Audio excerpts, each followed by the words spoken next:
আসসালামু আলাইকুম ওয়া রাহমাতুল্লাহি তাআলা ওয়া বারাকাতুহু।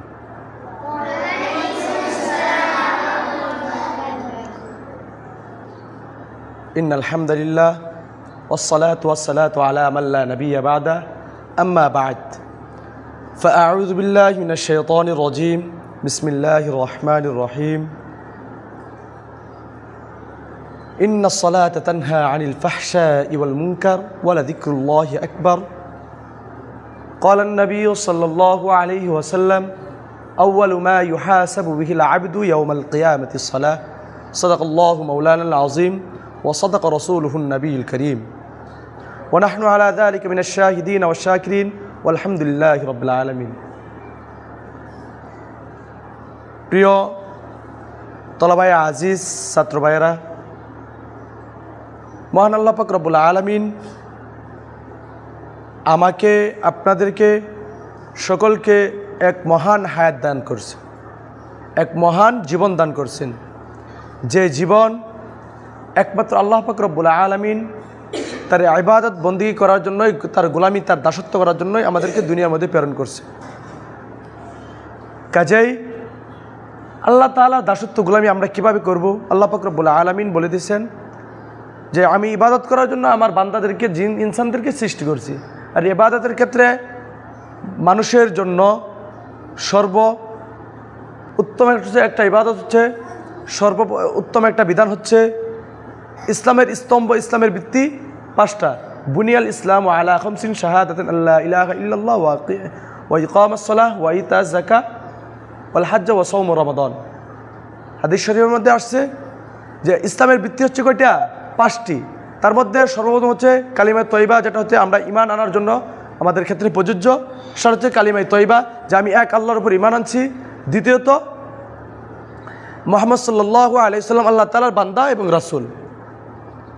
প্রিয় মুহতারাম উপস্থিতি, আমাদের সর্বপ্রথম ইসলামের স্তম্ভ হচ্ছে কালিমা।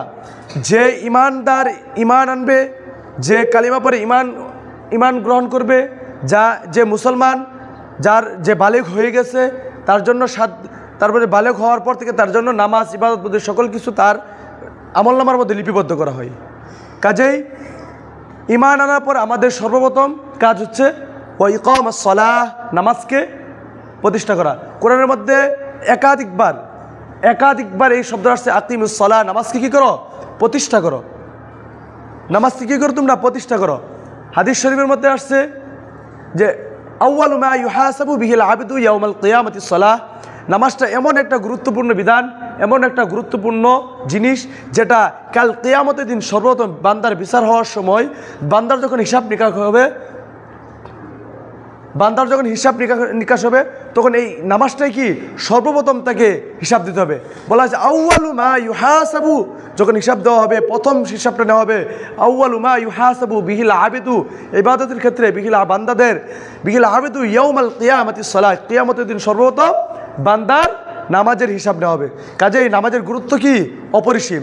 নামাজ হাদিসের মধ্যে আসছে, যখন বাচ্চারা যখন 7 বছর বয়সে উপনীত হবে তখন তাদেরকে কি নামাজের আদেশ করো, নামাজের আদেশ দাও, তাদেরকে নামাজ পড়ার জন্য উৎসাহিত করো, সাথে করে মসজিদে নিয়ে যাও নামাজ পড়ার জন্য।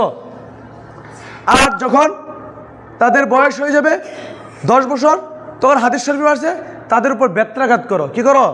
বেত্রাঘাত করো। তাদের প্রয়োজনে মার দূর করো, হাতে মারো, বেত দিয়ে মারো, তাদেরকে মার দূর করো।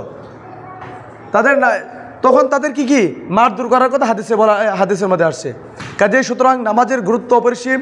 আরেকটা আয়াতে কারিমা তেলাওয়াত করছি, আকিমিস সালাহ ইন্নাস সালাতা তানহা আনিল ফাহশাই ওয়াল মুনকার। নিশ্চয় নামাজ মানুষদেরকে অশ্লীল এবং ফাহশা কাজ থেকে বিরত রাখে। কাজেই প্রিয় উপস্থিতি তলাবায়ে আজিজ, ছাত্র ভাইয়েরা, আমরা এই নামাজ যে এত গুরুত্বপূর্ণ, এই গুরুত্বপূর্ণ একটা বিধান, এই বিধানটাকে আমরা সমাজের মধ্যে প্রতিষ্ঠিত করব। প্রতিষ্ঠিত করার লক্ষ্যে আমরা মাদ্রাসায় আসছি।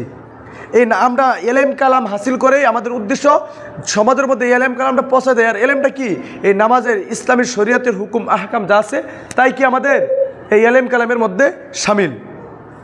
সুতরাং আমাদের সর্বপ্রথম নিয়ম কাজ হচ্ছে নামাজটাকে ঠিক করা।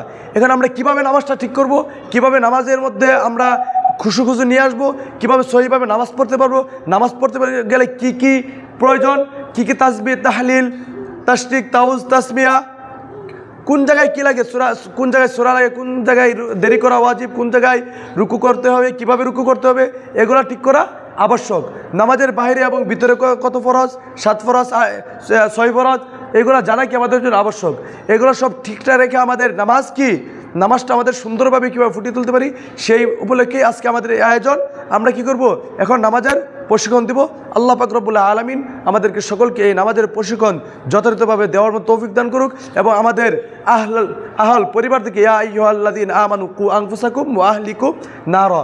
আল্লাহ তাআলা কি বলতেছেন, হে মুমিনরা তোমরা আগে নিজে বাঁচো, আগে তারপর তোমার আহল পরিবারদেরকে বাঁচাও।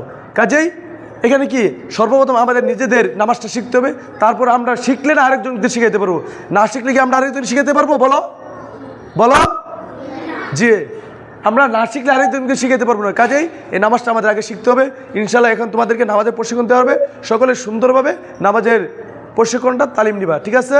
আল্লাহ পাক রব্বুল আলামিন আমাদের সকলকে আমল করার মতো তৌফিক দান করুক, এবং এই নামাজটাকে পুরা পৃথিবীময় আমাদেরকে কায়েম করার মতো তৌফিক দান করুক। সকলে বলে আমিন।